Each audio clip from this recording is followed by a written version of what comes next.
सुहानी और युवराज सुन रहे थे एक छोटे से गांव में रहने वाले बाबा से विशिंग वेल की कहानी, जिसके बारे में बाबा ने बताते हुए कहा, उस समय मेरे परदादा शिमला में ही रहकर खेती करते थे।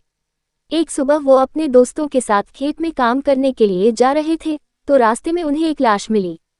वो लाश उनके पड़ोस में रहने वाले एक लड़के की थी। उसे बड़ी बेदर्दी से मार दिया गया था। ये सुनकर सुहानी ने हैरान होते हुए पूछा, लेकिन बाबा उन्हें मारा किसने था? सुहानी के सवाल पर बाबा आगे बताते हुए बोले, उसे मारने वाले का कुछ भी पता नहीं चला और 3 दिन बाद उसी जगह पर फिर से एक लाश मिली और उसकी हत्या भी बिल्कुल वैसे ही की गई थी जैसे पहले लड़के हुई थी और फिर कुछ ही दिनों में ये हत्याएं रोज होने लगी। यहाँ तक कि अंग्रेजी पुलिस भी अपराधी को नहीं ढूंढ पाई। सुहानी ने फिर से सवाल करते हुए पूछा, तो गाँव वालों ने क्या किया बाबा? बाबा ने आगे की कहानी बताते हुए कहा, जब किसी को कुछ भी समझ नहीं आया तब गांव के कुछ लोगों के कहने पर वहां के मुखिया कुछ गांव वालों को लेकर हिमालय की पहाड़ी में रहने वाले अघोरियों के पास चले गए। उनमें से एक सिद्धा अघोरी से उन्होंने प्रार्थना की कि वे उनके गांव को इन हत्याओं से मुक्ति दिलाए और वो अघोरी उसकी इस प्रार्थना को मान गए। सुहानी ने एक्साइटेड होते हुए पूछा, फिर क्या वो गांव में आए? बाबा तुरंत अपना सिर हाँ में हिलाते हुए बोले, हाँ, वो महान अघोरी शिमला आए भी और उन्होंने अपनी तांत्रिक विद्याएं भी शुरू कर दी। तब जाकर पता चला कि इस सब के पीछे एक आत्मा है जिसे तंत्र विधा से ही जागृत किया गया है, लेकिन कोई भी नहीं जानता था कि उसे जागृत करने वाला कौन था और वो आत्मा अब बहुत शक्तिशाली हो चुकी थी, लेकिन ये अघोरी उस आत्मा से भी ज्यादा शक्तिशाली थे। उन्होंने ही गांव वालों को बताया कि जिसने उस आत्मा को जागृत किया है उसने उस आत्मा को एक जीव के साथ जोड़ दिया था और वो जीव ही उस आत्मा की शक्ति का स्रोत है। बाबा की बात सुनकर सुहानी उनकी बात को काटते हुए बोली, वो कौन सा जीव था बाबा? बाबा आगे बताते हुए बोले, वो एक गिलहरी थी जिसके साथ उस आत्मा को जोड़कर उसे जागृत किया गया था, इसलिए गिलहरी का ही इस्तेमाल करके अघोरी ने उस आत्मा को कुएं में कैद कर लिया, लेकिन अंत में उस गिलहरी को मार दिया। ये सुनकर सुहानी क्यूरियस होकर बोली, लेकिन उन्होंने गिलहरी को क्यों मारा? बाबा जवाब देते हुए बोले, पता नहीं। यही सवाल मैंने भी अपने दादाजी से पूछा था पर इसका जवाब उन्हें भी नहीं पता था। कुछ लोगों का कहना था कि उस गिलहरी के जिंदा रहने पर उस आत्मा के वापस आने का खतरा हो सकता था। सच क्या है ये तो केवल वो अघोरी बाबा ही जानते थे, लेकिन उन बाबा ने आत्मा को कैद करके शिमला के लोगों की जान बचा ली थी। बाबा की बात पूरी होते ही सुहानी कुछ सोचते हुए बोली, जब उस आत्मा को कैद कर लिया था तो फिर आपके परदादा शिमला को छोड़कर क्यों चले गए? सुहानी के इस सवाल पर बाबा ने उसे बताते हुए कहा, मेरे परदादा को डर था कि कहीं फिर से वो आत्मा आज़ाद ना हो जाए। अघोरी बाबा ने उस कुएं के साथ साथ उस शहर को भी बांध दिया था, जिससे अगर भविष्य में वो आत्मा आज़ाद हो भी जाए तो भी उस शहर से बाहर न जा पाए, इसलिए उस आत्मा से अपने परिवार को बचाने के लिए मेरे परदादा वहां से बहुत दूर चले आए। तभी सुहानी बाबा से बोली, बाबा, उन अघोरी बाबा का अंदाजा बिल्कुल सही निकला। वो साया सच में आज़ाद हो गया है और उसने फिर से लोगों को मारना शुरू कर दिया है। सुहानी की ये बात सुनकर बाबा दुखी होते हुए बोले, भगवान वहां के लोगों की रक्षा करें। कुछ देर बाद सुबह फ्रेश होकर युवराज और सुहानी बाबा के साथ बैठकर नाश्ता कर रहे थे। युवराज हमेशा की तरह खामोशी से अपना नाश्ता खा रहा था, लेकिन सुहानी उनके साथ बैठे बाबा से यहाँ वहाँ की बातें करे जा रही थी। सुहानी को देखकर ही समझ आ रहा था कि वो यहाँ आकर कितनी खुश है। नाश्ता करने के बाद युवराज बाबा से बोला, बाबा, शिमला जाने के लिए बस कहाँ से मिलेगी? युवराज का सवाल सुनकर सुहानी की आंखें छोटी हो गई। वो इतनी जल्दी वहां से वापस शिमला नहीं जाना चाहती थी। वहीं युवराज ने भी सुहानी का ये रिएक्शन नोटिस कर लिया था, लेकिन कुछ रिएक्ट नहीं किया। वो बस सवालिया नजरों से बाबा को ही देखे जा रहा था। तभी बाबा हंसते हुए बोले, बेटा, कल यहाँ भूकंप आया था। पहाड़ियों से गिरे हुए बड़े बड़े पत्थर सड़कों पर अभी भी पड़े हुए हैं। 2-3 दिनों तक यहाँ कोई बस आ ही नहीं सकती। जब तक वो पत्थर हटाए नहीं जाते तब तक तुम्हें यहीं रहना होगा। बाबा का जवाब सुनकर सुहानी के चेहरे पर फिर से स्माइल आ गई और वो खुशी से उछलते हुए बोली, क्या सच में? सुहानी का रिएक्शन देखकर बाबा भी मुस्कुरा दिए और युवराज उसे कोल्ड एक्सप्रेशन के साथ घूरकर देखने लगा। जब सुहानी की नज़र युवराज की नज़रों से टकराई तो वो अपनी स्माइल छुपाते हुए सीरियस एक्सप्रेशन के साथ बोली, बाबा, क्या सच में 2-3 दिनों तक हम कहीं नहीं जा सकते? फिर तो बहुत प्रॉब्लम हो जाएगी ना, तब तक हम यहाँ कैसे रहेंगे? युवराज अच्छे से समझ रहा था कि सुहानी ये सब सिर्फ युवराज को दिखाने के लिए कह रही है, क्योंकि बहुत कोशिश करने के बाद भी सुहानी अपने चेहरे की खुशी को छिपा नहीं पा रही थी। सुहानी ये सोचकर बहुत खुश थी कि अब वो कुछ दिन और युवराज के साथ यहाँ रहने वाली है, लेकिन युवराज को जल्द से जल्द वापस शिमला जाना था क्योंकि वो अपनी मॉम को उस शहर में अकेले नहीं छोड़ सकता था जहाँ वो हर वक्त उनके साथ रहता है। फिलहाल युवराज के पास गांव में रुकने के अलावा और कोई चारा नहीं था। ये गांव हिमालय की पहाड़ी पर बसा एक छोटा सा गांव था जहां मोबाइल नेटवर्क भी नहीं थे, इसलिए युवराज किसी से मदद भी नहीं ले पा रहा था। शाम का वक्त सुहानी अकेले ही गांव में घूमने के लिए निकल गई थी। गांव का माहौल बिल्कुल अलग था। वहां लोग अपने अपने घर के बाहर बैठे बातें कर रहे थे।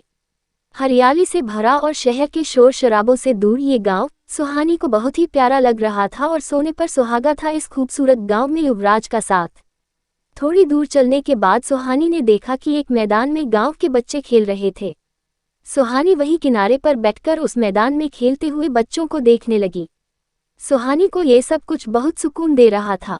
तभी गांव के एक बुजुर्ग सुहानी के पास आकर बैठ गए और सुहानी ने भी उन्हें देखकर स्माइल कर दी। सुहानी के स्माइल करते ही वो बुजुर्ग सुहानी से बोले, पहले कभी तो तुम्हें इस गांव में नहीं देखा। कौन हो तुम? सुहानी ने जवाब देते हुए कहा, काका, मेरा नाम सुहानी है, मैं शिमला से हूँ। वो कल लैंडस्लाइड हो गया था ना, तो उस वजह से मैं यहाँ फंस गई। सुहानी वहीं बैठकर काका से उस गांव के बारे में बातें करने लगी और बातें करते हुए अचानक से सुहानी की नज़र उनकी कलाई पर गई। उन बुजुर्ग की कलाई पर एक अजीब सा निशान था, जिसे देखकर सुहानी खुद से बोली, ये क्या? कुछ ऐसा ही निशान तो युवराज सर की कलाई पर भी है, लेकिन ये निशान है किस चीज़ का?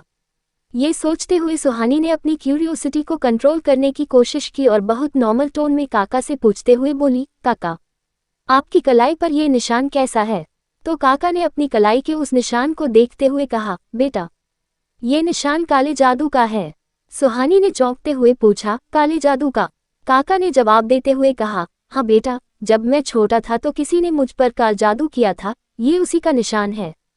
सुहानी काका की बातें ठीक से समझ नहीं पा रही थी और सवालिया नज़रों से उन्हें ही देखने लगी। तो सुहानी के मन में आ रहे सवालों को समझते हुए काका ने उसे बताते हुए कहा, बेटा, कहते हैं काला जादू करने की कई विधियां होती है। उनमें से कुछ विधियों में काला जादू करने वाला अपने शिकार के शरीर पर ऐसा ही कुछ निशान बना देता है जिससे वो अपने शिकार को काबू में रख सके। काका की बात सुनकर सुहानी के दिल की धड़कन तेज हो गई। उसके मन में फिर से वही डर घर करने लगा जिससे वो अब तक दूर भाग रही थी। काका की कलाई का निशान देखकर सुहानी को युवराज की कलाई का वो निशान याद आ रहा था, जिसे याद करते हुए सुहानी काका से बोली, काका, क्या आप मुझे पूरी बात बता सकते हैं? सुहानी के लिए कहते ही काका उसे अपने बारे में बताते हुए बोले, बेटा, जब मैं छोटा था तब किसी ने मुझ पर काला जादू किया था। काले जादू की वजह मेरे बर्ताव में कुछ अजीब से बदलाव आने लगे थे। जब मेरी माँ ने ये सब देखा तो उन्हें सारी बात समझ आ गई। तब वो मुझे एक तांत्रिक के पास ले गई और तांत्रिक ने मुझे काले जादू से आज़ाद करवाया। ये सब बातें सुनकर सुहानी का सिर अब घूमने लगा था। उसके दिमाग में पिछले 6 महीने की सारी बातें एक के बाद एक करके किसी फिल्म की तरह चल रही थी। पहले ही दिन युवराज का सुहानी को उस साए से बचाना, युवराज के आते ही उस साए का चले जाना, युवराज की कलाई का वो निशान और उसका उस बड़े से चट्टान को बस एक हाथ से रोकना, ये सारी बातें सुहानी के दिमाग में चल रही थी। सुहानी अपने ही ख्यालों में खोई हुई वहां से उठ गई और आगे बढ़ने लगी। अपने ही ख्यालों में खोई सुहानी बेसुध सी चली जा रही थी। उसे ये भी नहीं समझ आ रहा था कि वो इस वक्त जा कहाँ रही है। वही सुहानी के मन में अब एक ही सवाल चल रहा था कि क्या युवराज ही वो श्रापित इंसान है जो उस साए से जुड़ा हुआ है। अब रात होने लगी थी। युवराज भी बाबा के घर वापस आ गया था। तभी बाबा ने युवराज को अकेले देखकर उससे पूछा, बेटा, सुहानी कहाँ है? बाबा का सवाल सुनकर युवराज हैरान होते हुए बोला, सुहानी घर में नहीं है। तो बाबा उसे बताते हुए बोले, नहीं बेटा, मुझे तो लगा था कि वो तुम्हारे साथ कहीं गई हुई है। बाबा की ये बात सुनकर युवराज को सुहानी की फिक्र होने लगी और वो बाबा से बोला, मैं देखता हूँ वो कहाँ है। ये कहकर युवराज तेजी से वहां से बाहर चला गया। युवराज काफी देर तक सुहानी को आसपास ढूंढता रहा लेकिन वो उसे कहीं भी नहीं मिली। तो युवराज ने अपने मोबाइल पर सुहानी की फोटो दिखाकर सभी से उसके बारे में पूछना शुरू कर दिया। फिर भी उसे सुहानी के बारे में कुछ भी पता नहीं चलता। युवराज को अब सुहानी के लिए डर लगने लगा था कि कहीं वो फिर से किसी मुसीबत में तो नहीं पड़ गई। युवराज सबसे पूछताछ कर ही रहा था तभी उसकी नज़र खेलते हुए एक बच्चे पर गई। वो उस बच्चे को सुहानी की तस्वीर दिखाते बोला, इसे कहीं देखा है क्या? तो उस बच्चे ने याद करते हुए कहा, मैंने इन दीदी को जंगल की तरफ जाते हुए देखा था। ये सुनते ही बच्चे के पास खड़ी माँ घबराते हुए बोली, हे भगवान, जंगल में तो आदमखोर भेड़िए हैं। वो लड़की, ये कहते हुए वो औरत चुप हो गई और उस औरत की बात पूरी होने से पहले ही युवराज बिना कुछ सोचे समझे तेजी से उस जंगल की तरफ बढ़ गया। दिसंबर के महीने में अक्सर दिन जल्दी ढल जाया करता था, इसलिए हिमाचल के उस घने जंगल में शाम के वक्त ऐसा लग रहा था मानो अंधेरी रात हो गई हो। उस घने अंधेरे जंगल में युवराज बिना किसी रोशनी के तेजी से आगे बढ़ रहा था। उसे देखकर ऐसा लग रहा था जैसे उसे देखने के लिए रोशनी की जरूरत ही नहीं थी। युवराज को सुहानी की बहुत फिक्र हो रही थी और उसके मन में ऐसी घबराहट हो रही थी जैसी उसने पहले कभी महसूस ही नहीं की थी। दूसरी तरफ सुहानी अपने ही ख्यालों में खोई हुई जंगल के काफी अंदर आ चुकी थी। तभी वो अपने ख्यालों से बाहर आए और अचानक से अपने आसपास इतना अंधेरा देखकर डर गई। उसे समझ नहीं आ रहा था कि वो इस वक्त है कहाँ। चारों तरफ घना जंगल और गहरा अंधेरा था। उसने फौरन अपने जीन्स के पॉकेट में चेक करके मोबाइल निकाला और फ्लैश लाइट ऑन करके आसपास देखने लगी। रोशनी आने के बाद भी उसे कुछ भी समझ नहीं आ रहा था। उस घने अंधेरे जंगल में खुद को अकेले पाकर सुहानी बहुत डर गई, लेकिन फिर भी वो फ्लैश लाइट की मदद से बाहर निकलने का रास्ता ढूंढने लगी। कुछ दूर चलने के बाद सुहानी को अचानक ही कुछ आवाजें सुनाई देने लगी। वो आवाजें सुनकर सुहानी के कदम खुद ही रुक गए और वो अपने आसपास देखने लगी। तभी उसे झाड़ियों के पास किसी के होने का एहसास हुआ। सुहानी ने उन झाड़ियों की तरफ देखा और उसकी आंखें डर से चौड़ी हो गई क्योंकि झाड़ियों के पीछे उसे कुछ चमकती हुई आंखें दिखाई दी। सुहानी समझ चुकी थी कि ये आंखें किसी जंगली जानवर की है। तभी धीरे धीरे उन झाड़ियों से कुछ भेड़िए बाहर आने लगे। उस अंधेरे जंगल में इतने सारे भयानक भेड़ियों को एक साथ देखकर सुहानी के हाथ पांव फूल गए और वो वहीं की वहीं फ्रीज हो गई। अब उस जंगल में एक तरफ सुहानी अकेले खड़ी थी और दूसरी तरफ वो भेड़िए थे जो सुहानी का शिकार करना चाहते थे। सुहानी अपनी जगह पर खड़ी होकर उन सबको देखे जा रही थी और उसकी आंखों में मौत का डर साफ साफ देखा जा सकता था। तभी एक भेड़िया आगे बढ़कर सुहानी पर झपट गया।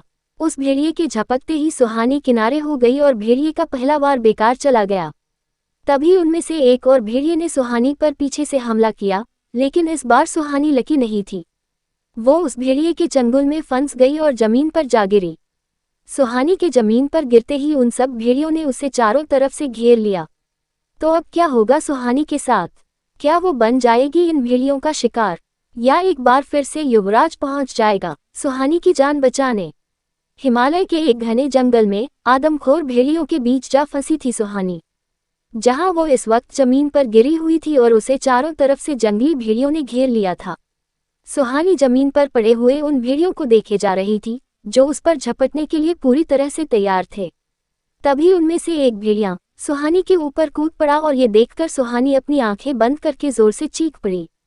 लेकिन अगले ही पल उसे भेड़ियों के दर्द से कराहने की आवाज सुनाई दी।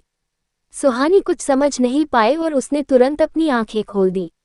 तभी सामने का नजारा देखकर उसकी आंखें फटी की फटी रह गई, क्योंकि उसके सामने युवराज खड़ा था और वो भेड़िया जो सुहानी के ऊपर अटैक करने के लिए आगे बढ़ा था, वो इस वक्त जमीन पर पड़े हुए दर्द में कराह रहा था। युवराज के चेहरे पर इस वक्त बहुत गुस्सा था और वो एकटक उन भेड़ियों को देखे जा रहा था। तभी युवराज धीरे धीरे उन भेड़ियों की तरफ बढ़ गया। वहीं उन भेड़ियों को देखते हुए अचानक से उसकी आंखों की पुतलियां लाल होने लगी। युवराज की लाल आंखें देखकर उन भेड़ियों ने गुर्राना बंद कर दिया और वो धीरे धीरे पीछे हटने लगे। उन्हें देखकर ऐसा लग रहा था जैसे वो सब युवराज से डरकर पीछे हट रहे हो। वहीं युवराज बिना पलके झपकाए एकटक उन भेड़ियों को देखे जा रहा था। कुछ ही देर में वो सारे भेड़िए युवराज से डरकर वहां से भाग गए। इधर सुहानी अब भी जमीन पर बैठी हुई थी। इस वक्त युवराज की पीठ सुहानी की तरफ थी, इसलिए सुहानी वो सब नहीं देख पाई थी जो उन भेड़ियों ने देखा था। लेकिन सुहानी ने अभी अभी जितना भी कुछ देखा था वो उसे हैरान करने के लिए काफी था। वो हैरान थी कि युवराज को देखकर वो सारे खतरनाक भेड़िए ऐसे डर कर भाग कैसे गए। वो ये सोच ही रही थी कि तभी युवराज पीछे मुड़कर सुहानी के पास आया और अपने घुटने के बल बैठते हुए बोला, तुम ठीक हो?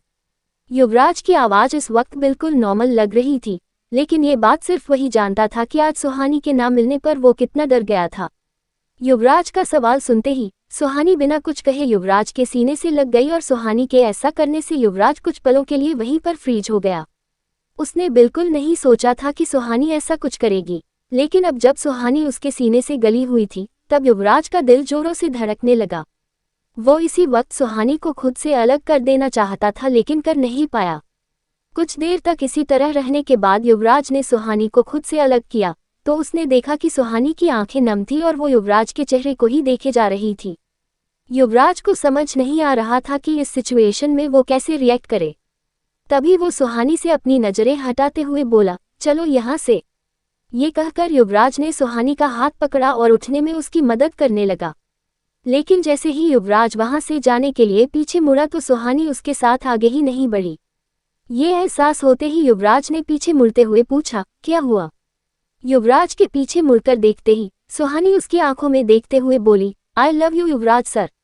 दूसरी तरफ दीवान विला की टाइट सिक्योरिटी के बीच बालकनी में एक लड़का खड़ा था। उसे देखकर साफ समझ आ रहा था कि वो सबसे छुपकर वहां आया है।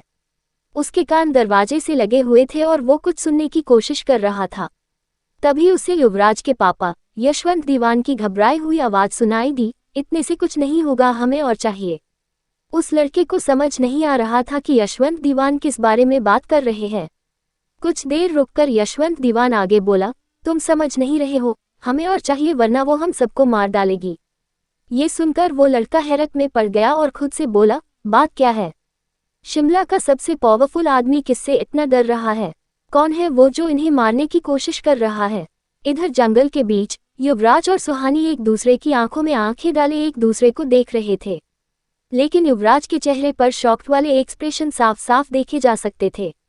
वैसे तो युवराज जानता था कि सुहानी के मन में उसके लिए कोई फीलिंग्स नहीं है, लेकिन उसने कभी नहीं सोचा था कि सुहानी अपनी फीलिंग्स उसके सामने ऐसे एक्सप्रेस कर देगी। युवराज को अब समझ नहीं आ रहा था कि वो कैसे रिएक्ट करे, इसलिए वो बस सुहानी को एकटक देखे जा रहा था। तभी युवराज की आंखों में देखते हुए अचानक से सुहानी की पलकें भारी होने लगी और उसका सिर घूमने लगा। अगले ही पल उसे चक्कर आ गया और वो बेहोश होकर जमीन पर गिरने ही वाली थी कि युवराज उसे अपनी बाहों में थाम लिया। सुहानी को बेहोश होते देखकर युवराज घबरा गया और तभी उसे सुहानी के कंधे पर कुछ नमी का एहसास हुआ। युवराज ने फौरन अपने हाथ से उस नमी को चेक किया तो उसे पता चला कि भेड़िए के हमले की वजह से सुहानी के कंधे से खून बहने लगा है। ये देखकर युवराज परेशान हो गया और सुहानी को अपनी गोद में उठाकर गांव की तरफ लेकर जाने लगा। वो जल्द से जल्द गांव पहुंचना चाहता था, लेकिन कुछ ही दूर चलने के बाद युवराज को कुछ कदमों की आहट सुनाई देने लगी। वो आगे बढ़ा तो उसने देखा कि गांव के कुछ लोग युवराज और सुहानी को ढूंढते हुए जंगल में आ गए थे। युवराज उनके पास पहुंचता तो उसने देखा कि वो बाबा भी गांव वालों के साथ आए हुए हैं जिन्होंने सुहानी और उसे अपने घर में पनाह दी थी।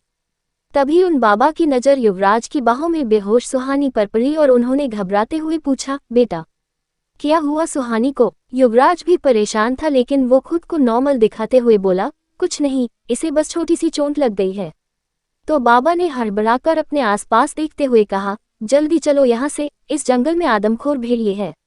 बाबा के ये कहते ही युवराज भी बाकी के गांव वालों के साथ वापस गांव की तरफ चला गया। रात काफी हो गई थी और युवराज सुहानी को लेकर बाबा के घर आ चुका था। गांव के वैद्य से सुहानी का इलाज भी करा लिया गया था, लेकिन वो अब भी बेहोश थी। कुछ देर बाद सुहानी धीरे धीरे अपनी आंखें खोलते हुए बोली, युवराज सर। बाबा की पत्नी, जिसे सुहानी अम्मा कहती थी, वो सुहानी के सिर पर हाथ फेरते हुए बोली, अब कैसी हो बेटा? सुहानी ने धीमी आवाज में जवाब देते हुए कहा, अब ठीक हूँ अम्मा। सुहानी की आवाज सुनकर युवराज भी कमरे के अंदर आ गया और सुहानी को सही सलामत देखकर वो कुछ रिलैक्स फील करने लगा। तभी वो सुहानी को डांटते हुए बोला, तुम्हारा दिमाग खराब हो गया है क्या? रात को अकेले जंगल में क्या करने गई थी? क्या तुम्हें इतना भी नहीं पता कि जंगल में जंगली जानवर होते हैं जो तुम्हें मार सकते हैं? युवराज को गुस्से में देखकर सुहानी डर गई, लेकिन उसे पता था कि इस बार गलती उसकी ही थी। इसलिए सुहानी अपनी नजरें झुकाए हुए ही युवराज की डांट सुन रही थी और अपने बचाव में उसके मुंह से एक भी शब्द नहीं निकला। तभी युवराज आगे बोला, अगर आज मुझे वहां पहुंचने में थोड़ी भी देर हो जाती तो वो भेड़िए। ये कहते कहते युवराज अचानक से रुक गया, क्योंकि आगे की लाइन कहना तो दूर उसके बारे सोचकर भी उसे डर लग रहा था। इस वक्त अम्मा की नज़र भी युवराज पर ही थी। वो युवराज को इस तरह सुहानी पर गुस्सा करते देख मन ही मन मुस्कुरा रही थी, क्योंकि वो युवराज की डांट में भी सुहानी के लिए फिक्र साफ साफ देख पा रही थी। तभी अम्मा युवराज को समझाते हुए बोली, बेटा आज के लिए तुमने इसे बहुत डांट लिया, अब चलो खाना खा लो, बहुत रात हो गई है। अम्मा की बात सुनकर युवराज ने आगे कुछ नहीं कहा, लेकिन सुहानी को उसकी आंखों में अभी भी अपने लिए नाराजगी दिखाई दे रही थी। रात के खाने के बाद युवराज कुछ देर के लिए घर से बाहर निकलकर चला गया और एक नदी के किनारे बैठकर कुछ सोचने लगा। वो एकटक नदी के बहते पानी को देख रहा था। ना जाने क्यों, लेकिन आज उसके मन में हजारों ख्याल आ रहे थे। युवराज इस बात से इनकार नहीं कर सकता था कि अब वो भी सुहानी के लिए बहुत कुछ महसूस करने लगा है, लेकिन ये बात वो अब भी एक्सेप्ट नहीं करना चाहता था। यही सब सोचते हुए काफी रात हो गई और युवराज बाबा के घर वापस आ गया। कमरे के अंदर जाते ही उसने देखा कि सुहानी गहरी नींद में सो रही थी। जैसे ही युवराज की नज़र सुहानी पर पड़ी, वो बस उसे देखता ही रह गया, क्योंकि सोते वक्त सुहानी किसी बच्चे की तरह मासूम लग रही थी। वो खाट पर सिमट कर सो रही थी और युवराज ने उसके पास जाकर उसे कंबल से कवर कर दिया। इसके बाद युवराज उसकी खाट के पास ही जमीन पर बैठ गया। खाट की ऊंचाई कम थी, जिस वजह से युवराज जमीन पर बैठकर भी सुहानी के चेहरे को आराम से देख पा रहा था। युवराज पहले से ही जानता था कि सुहानी उसकी तरफ अट्रैक्ट हो रही है, लेकिन प्यार शब्द के बारे में युवराज ने कुछ भी नहीं सोचा था। वो सुहानी को देखते हुए उसकी खाट पर सिर रखकर कब सो गया, उसे पता ही नहीं चलता। रात के 3 बजे युवराज उसी बरगद के पेड़ के सामने खड़ा उसे देखे जा रहा था। उस अंधेरी रात में वहां युवराज के अलावा और कोई भी नहीं था। तभी उसे किसी के चीखने की आवाज सुनाई दी। युवराज ने उस आवाज पर ध्यान दिया तो उसे पता चला कि यह आवाज सुहानी की है। वही सुहानी की चीख सुनकर युवराज घबरा गया और अपने आसपास उसे ढूंढने की कोशिश करने लगा। तभी उसकी नज़र उस पेड़ की एक मोटी सी डाल पर पड़ी, जहां इस वक्त सुहानी सामने की ओर देखते हुए उस डाल पर आगे बढ़ती जा रही थी। सुहानी को देखकर युवराज उसकी तरफ भागने की कोशिश करने लगा, लेकिन वो अपनी जगह से हिल ही नहीं पा रहा था। तभी उसकी नज़र सुहानी की गर्दन पर गई, जिसमें एक रस्सी बंधी हुई थी और सुहानी के चेहरे पर इस वक्त कोई भाव नहीं थे। वो बिना अपनी पलकें झपकाए आगे बढ़ती चली जा रही थी। कुछ ही देर में वो उस डाल की छोर पर पहुंच गई। युवराज लगातार उसे आवाज लगाकर रोकने की कोशिश कर रहा था, लेकिन उसके मुंह से एक शब्द भी नहीं निकल रहा था। उसी समय वहां वो साया आ गया और सुहानी उस डाल से कूदकर फंदे से लटक गई। ये देखते ही युवराज की आंखें खुल गई और वो बौखलाहट के साथ इधर उधर देखने लगा। वो पूरी तरह पसीने से भीग गया था। डर और घबराहट से उसके हाथ पैर कांप रहे थे और वो लंबी लंबी सांसें ले रहा था। सुहानी को खोने का ये एहसास भी अब उसे मौत से बदतर लगने लगा था। तभी उसने अपने सामने देखा, जहां सुहानी अभी भी आराम से गहरी नींद में सो रही थी। ये देखकर युवराज खुद को शांत करते हुए बोला, फिर से वही सपना। युवराज इस सपने का मतलब अच्छे से समझ रहा था। उसके दिमाग में सृष्टि के साथ हुआ एक एक इंसिडेंट किसी फिल्म की तरह चल रहा था। उसे डर था कि कहीं सुहानी का भी वही हाल ना हो जो सृष्टि का हुआ था। युवराज जानता था कि सुहानी की सेफ्टी के लिए उसका सुहानी से दूर रहना ही ठीक है। वो किसी भी हालत में सुहानी की जान खतरे में नहीं डाल सकता था। यही सब सोचते हुए युवराज की आंखों से नींद पूरी तरह से जा चुकी थी। वो सुहानी के पास से उठकर अपनी खाट पर जाकर लेट गया और यही सब सोचते हुए उसकी पूरी रात निकल गई। अगली सुबह सुहानी की नींद खुली तो सबसे पहले उसकी आंखें युवराज को ढूंढने लगी, लेकिन युवराज इस वक्त कमरे में नहीं था। सुहानी उसे ढूंढते हुए बाहर आई तो उसने देखा कि युवराज घर के बाहर बाबा के साथ बैठकर बातें कर है। सुहानी को वहां देखकर बाबा ने तुरंत उससे पूछा, अब कैसी हो बेटा? सुहानी ने मुस्कुराते हुए कहा, अब ठीक हूँ बाबा। ये कहकर सुहानी फिर से युवराज को देखने लगी, जो इस वक्त कहीं और ही देखे जा रहा था। सुहानी काफी देर तक वहां बैठे कर बाबा से बातें करती रही, लेकिन युवराज उसे एक नज़र भी उसकी तरफ नहीं देखा। युवराज को इस तरह से बिहेव करते देख सुहानी समझ गई थी कि युवराज उसे इग्नोर करने की कोशिश कर रहा है और इसी तरह पूरा दिन गुजर गया। युवराज ने आज पूरा दिन सुहानी को इग्नोर किया था और ऐसा करके उसे लग रहा था कि सुहानी खुद ब खुद पीछे हट जाएगी। फिर रात के वक्त युवराज अब तक घर नहीं आया था। सुहानी काफी देर तक उसका इंतजार करती रही, लेकिन जब काफी देर हो जाने के बाद भी युवराज वापस नहीं आया तो सुहानी खुद उसे ढूंढने निकल गई। युवराज को ढूंढते हुए सुहानी एक नदी के किनारे जा पहुंची और वहां पहुंचते ही उसने देखा कि युवराज वहीं पर अकेला बैठा हुआ है। लेकिन सुहानी को वहां देखते ही युवराज ने अपनी नजरें फेर ली, लेकिन सुहानी फिर भी चलकर युवराज के पास चली गई और उसके पास में खड़ी होकर बोली, युवराज सर, मुझे आपसे कुछ बात करनी है। युवराज कुछ देर तक खामोश रहा और फिर उठकर सुहानी के सामने आकर खड़े हो गया। लेकिन इससे पहले कि सुहानी उससे कुछ कह पाती, युवराज ने सुहानी की आंखों में देखकर उसे लगभग वार्निंग देते हुए कहा, मुझसे दूर रहो वरना मर जाओगी।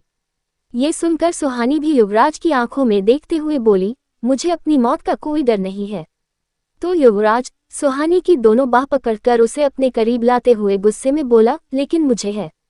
युवराज के ये कहने पर सुहानी ने फिर से सवाल करते हुए पूछा, क्यों? आपको मेरे जीने या मरने से क्या फर्क पड़ता है? सुहानी का सवाल सुनकर युवराज ने उसका हाथ छोड़ दिया और वहां से जाने लगा, लेकिन सुहानी ने तुरंत उसके सामने जाकर उसे रोकते हुए कहा, युवराज सर, आप ऐसे नहीं जा सकते। आपको मेरे सवालों का जवाब देना ही होगा। ऐसी क्या बात है जो हर वक्त आपको परेशान करती है? क्यों आप खुद को पूरी दुनिया से अलग रखते हैं? ऐसी क्या वजह है कि पूरे हिमाचल के सबसे पावरफुल इंसान की आंखों में हर वक्त मुझे एक डर दिखाई देता है? सुहानी के इतने सारे सवाल सुनकर युवराज का गुस्सा बहुत ज्यादा बढ़ गया और वो सुहानी की बाह पर अपनी पकड़ मजबूत करके उसकी आंखों में देखते हुए बोला, क्योंकि इतने दिनों से जिस श्रापित इंसान को तुम ढूंढ रही हो वो मैं ही हूँ। युवराज दीवान का ये सच जानने के बाद अब क्या करेगी सुहानी? क्या वो अब भी करेगी एक श्रापित इंसान से प्यार? क्या होगा सुहानी और युवराज की इस लव स्टोरी का अंजाम?